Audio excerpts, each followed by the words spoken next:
Shalom, ndabaramukije mu izina ry'Umwami wacu Yesu Kristo.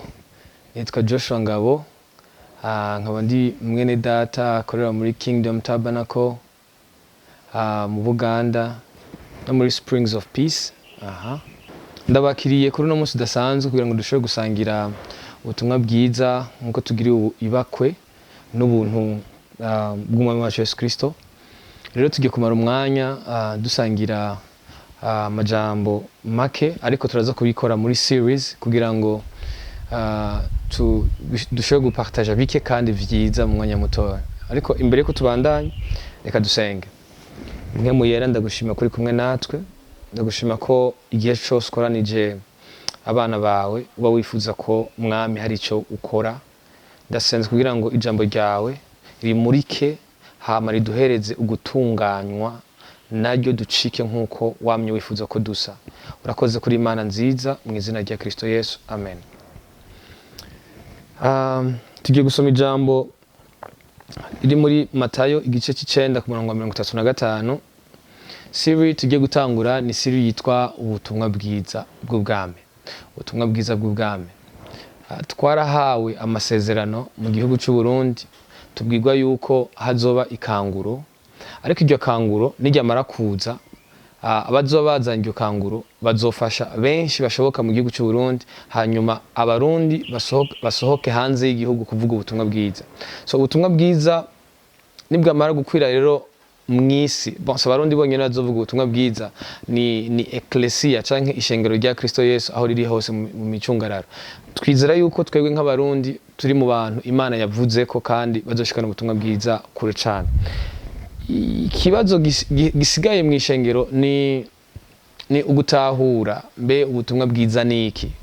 Mengana kantu gasanzwe, ariko ni ikintu kiri très important dutegerezwa kumenya, kuko ubutumwa bwiza dutegerezwa kubwizera hama tukabushingira intahe, tukanabubwira n'abandi kugira ngo bashobore kumenya icarico, kuko ubu biragoye gutandukanya ubutumwa bwiza n'ibitari ubutumwa bwiza. Tugiye kuvuga, ino series tugiye kuyivuga mu bice bitatu. Tugiye kuvuga ico bita ijambo ry'Imana, hama tuvuge ico bita ubutumwa bwiza bw'ubwami, hama cyo tuvuga nico bita impanuro. Ni ibintu bitatu bitandukanye ariko bifitaniye isano cyane. Birafitaniye isano. Reka dusome muri Matayo igice c'9 ku murongo wa 35. Havuga ngo Yesu agendagenda mu bisagara vyose no mu mihana yose, yigisha mu masinagoge yabo, avuga ubutumwa bwiza bw'ubwami, akiza indwara zose n'ubumuga bwose. Amen. Kristo igihe yaza ngaha ku isi, mission yiwe yari kuvuga ubutumwa bwiza bw'ubwami. Ikibazo rero kica kiza none ubutumwa bwiza bw'ubwami ni iki? Ubutumwa bwiza bw'ubwami ni umutima w'Imana. Ubutumwa bwiza bw'ubwami ni ubuzima buhishuwe bwa Kristo yakiriwe. Ubutumwa bwiza bw'ubwami ni muri makeya ni Kristo ahishuwe mu muntu yamwakiriye. Now, imbere yuko mvuga kuri Kristo ahishuye mu muntu yamwakiriye, hariho ibintu bibiri tugeza kumenya. Hariho Kristo yakiriwe na Kristo ahishuwe. Umuntu ashobora kwakira Kristo ariko ntahishurirwe uyo Kristo yakiriye. Reka ndagisubiremo. Hariho abantu benshi bakiriye Kristo ariko batarigira bahishurirwa uyo Kristo bakiriye. So ubutumwa bwiza rero buduhereza kuba mu mwuzuro ubwo buzima buhishuwe bwa Kristo Yesu. Iyo tuvuze Kristo Yesu, tuba tuvuze Kristo Yesu muri twebwe, kuri twebwe, biciye muri twebwe nyene. Ubutumwa bwiza no mwuzuro w'ivyo mpejeje kuvuga. Amina.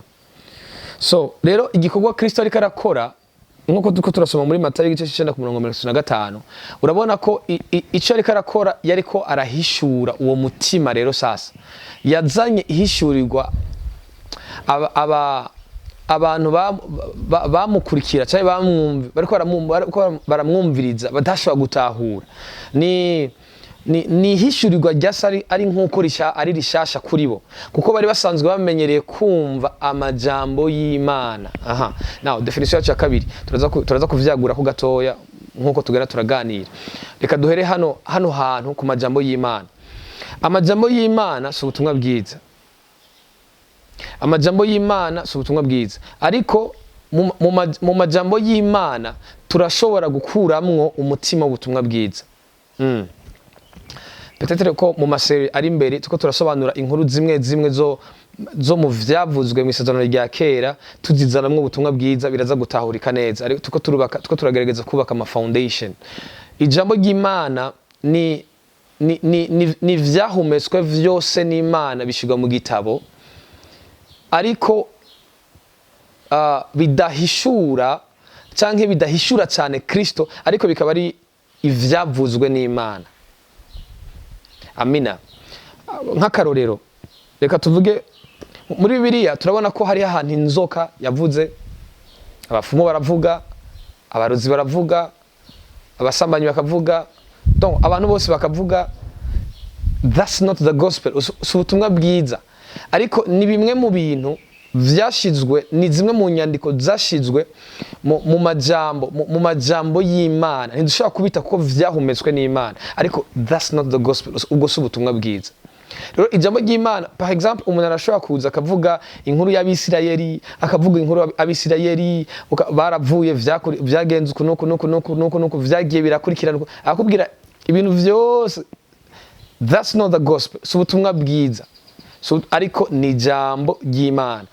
Ijambo ry'Imana ntiturishibura, ariko ijambo ry'Imana nkuko tugiye gutangura kwiga no ma series, tugiye kwiga ukungene ubutumwa bwiza bice majambo y'Imana dushobora guhishurirwamwo ubutumwa bwiza, umwuzuro ubutumwa bwiza. Natangiye mvuga ati ubutumwa bwiza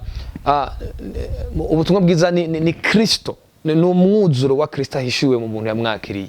Ubutumwa bwiza rero nkuko naremeje kuvuga n'uyo mutima wa Kristo. Ijambo ry'Imana naryo ni ayo majambo yose yegeranijwe avuga ivy'Imana kandi vy'ukuri, arahishura ivy'Imana, ariko ntushobora kuyafata uyazane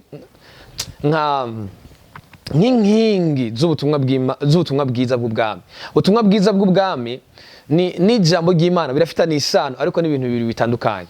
Twe twakuriye ahantu aho twumva amajambo y'Imana menshi cyane. Mu majambo y'Imana harimo ivyagezwe si bibi, ivyagezwe ni vyiza, ivyagezwe biragororotse. Abantu bize ubutumwa bwiza, ivyagezwe ntitubishiburira kure, ariko kandi turazi ko muri ivyo atabuzima burimo, kuko ubuzima buri muri Kristo Yesu honyene. Ivyagezwe birahishura uwo Kristo tuba tuko turavuga, ariko iyo umuntu atabitahuye muri perspective canke mu gutahura k'umutima wa Kristo, ntushobora kwizera, ntushobora gutahura ikintu na kimwe, kuko muri ivyo nta butumwa bwiza burimo. N'amajambo y'Imana vyarashizweho, n'amajambo y'Imana, ariko muri ivyo nta buzima umuntu ashobora gukuramo. Amina.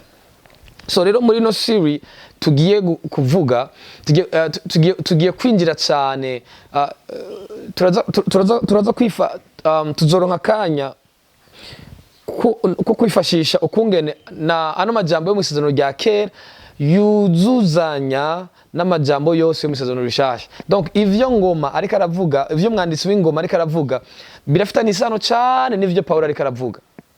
Nk'akarorero, reka muri Zaburi ijana na rimwe, Zaburi igice c'ijana na rimwe ku murongo wa mbere, Zaburi ijana na rimwe ku murongo wa mbere,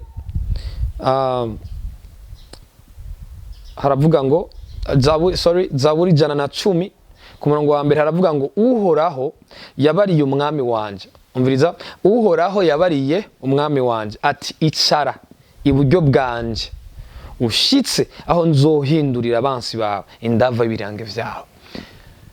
Dawidi ariko aravuga n'amajambo y'Uhoraho abo mu isezerano rya kera badashobora gutahura, ariko twebwe tuko turayumva, twumvamwo umwuzuro w'ubutumwa bwiza, twumvamwo umwuzuro wa Kristo Yesu.